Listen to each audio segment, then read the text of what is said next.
नमस्कार मंडळी, आज मुलांच्या आवडीचे केले चोको चिप्स कुकीज, ते पण घरच्या घरी. अगदी 10 ते 15 मिनिटात तयार होतात.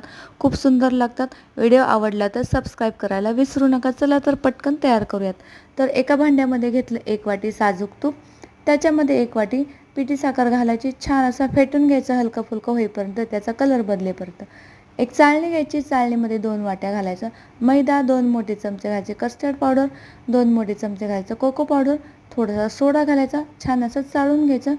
अगदी असं हलक्या हाताने मिक्स करून घ्यायचं आणि 2च चमचे, फक्त 2 चमचे दूध घालून असं छान असं मळून घ्यायचं. खूप असं दाबून मळायचं नाही, हलक्या हाताने मळून घ्यायचं. अशा पद्धतीने तुम्ही बघू शकता. अशा पद्धतीने मळून घ्यायचं. तोपर्यंत कढई प्रीहीट करायला ठेवायची.